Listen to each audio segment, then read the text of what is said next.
Hola, bienvenidos al módulo de diagramas de secuencia del curso de modelaje de software. En esta lección vamos a tratar las interacciones básicas en los diagramas de secuencia. Antes de comenzar, debemos primero preguntarnos para qué sirven los diagramas de secuencia. En UML existen 13 tipos de diagramas distintos para representar aspectos ya sea estructurales o de comportamiento de un sistema que ya existe o que está en construcción. Entre los diagramas para representar comportamiento están los diagramas que hacen énfasis en aspectos de interacción entre los objetos. Estos incluyen diagramas de comunicación, diagramas de interacción, diagramas de secuencia y diagramas de tiempo. En este módulo vamos a trabajar con los diagramas de secuencia, que permiten modelar la secuencia de interacciones entre distintos objetos para lograr alguna tarea, ya sea un escenario de un caso de uso, la lógica de un método o la lógica de un servicio. Para entender el propósito de los diagramas de secuencia, vamos a empezar con un pequeño ejemplo. En la figura tenemos el caso la universidad. Aquí podemos ver que hay 4 clases: universidad, programa, curso, estudiante, y que estas clases están relacionadas entre sí. Este es un diagrama estructural que representa la parte estática del sistema. Ahora estamos interesados en mostrar cómo interactúan los objetos de estas clases. Es decir, estamos interesados en modelar el comportamiento del sistema. En un diagrama de secuencias se representan objetos y no clases. Un objeto se representa con una caja rectangular y una línea punteada que sale de la caja hacia abajo. En el ejemplo, el objeto se llama U1 y es una instancia de la clase universidad. La línea punteada que sale de la caja se llama la línea de la vida del objeto. Esta línea establece un orden en las acciones que realiza el objeto. Es importante indicar siempre a qué clase pertenece el objeto o de qué clase es instancia. Como en este ejemplo, el nombre de la clase puede omitirse si dentro de lo que se está describiendo no se necesita precisarlo, pero siempre debe tener el nombre de la clase. Aquí estamos diciendo que tenemos un objeto instancia de la clase programa. Cuando un objeto aparece en un diagrama de secuencia, significa que este está activo en ejecución. Es decir, que otros objetos se pueden comunicar con él. La interacción entre los objetos se realiza a través de mensajes que se envían entre ellos. En este ejemplo de la figura, el objeto llamado obj3 de la clase 2 envía un mensaje llamado mensaje ejemplo al objeto obj1, instancia de la clase 1. Los mensajes pueden ser de distintos tipos: síncronos, asíncronos, perdidos, encontrados, llamados o señales. Por ahora vamos a focalizar en mensajes síncronos, que en realidad corresponden a llamados de métodos. De nuestro ejemplo, decimos que el objeto U1 de la clase universidad le envía un mensaje al objeto P1 de la clase programa.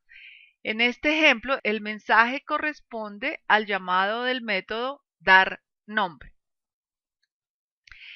Este es un mensaje síncrono, lo que significa que una vez que se ejecute el método dar nombre en el objeto P1, la secuencia o el control regresa al objeto quien hizo el llamado, en este caso el objeto U1. Ahora, en este ejemplo, el objeto obj3 de la clase 2 envía un mensaje al objeto 1 de la clase 1. Este mensaje es el llamado del método nombre método, y aquí podemos observar que este método además recibe unos argumentos, argumento 1 y argumento 2. Note que para que este mensaje sea válido se tienen que cumplir dos cosas. el objeto obj3 conoce al objeto obj1 y el método nombre método debe estar definido en la clase 1 con los parámetros correspondientes para que el llamado sea válido. Para verificar estas dos propiedades, miremos el diagrama de clases. El diagrama de clases de este ejemplo, entonces nos dice que todos los objetos de la clase 2 tienen una asociación con un objeto de clase 1 llamado obj1. Podemos ver en el nombre del rol de la asociación. Así, el objeto obj3, que es instancia de la clase 2, tiene un objeto o conoce un objeto obj1. Entonces se cumple la primera condición, que el objeto que llama conozca al objeto al que llama. La segunda condición corresponde al nombre del método. Entonces aquí podemos observar que el método, nombre método, efectivamente es un método definido en la clase 1. La clase 1 de la cual el objeto obj1 es una instancia. Algo más sobre la notación. El rectángulo delgado en cada uno de los objetos representa una ocurrencia de ejecución o activación de un foco de control del objeto. En este diagrama hay dos ocurrencias de ejecución o dos rectángulos delgados sobre las líneas de vida de los objetos.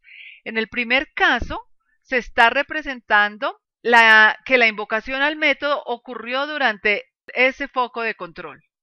En el segundo caso, el llamado inicializa una nueva ocurrencia de control, o sea, como consecuencia de ese llamado se crea una ocurrencia de control para el objeto O1.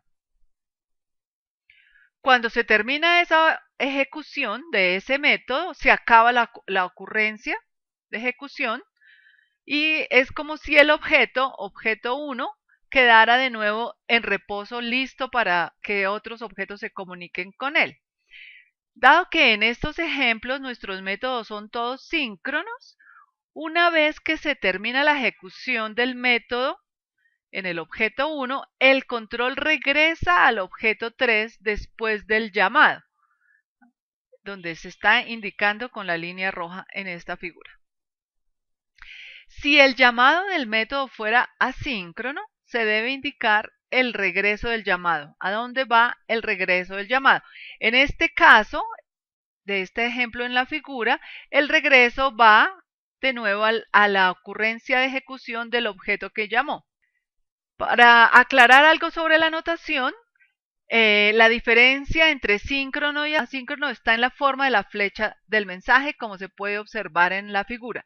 También hay que recordar que en los mensajes asíncronos es indispensable mostrar dónde está el retorno del método. Esto concluye la lección introductoria de interacciones básicas en los diagramas de secuencia. Los invitamos ahora a ver el ejemplo donde retomaremos varios de los conceptos presentados aquí.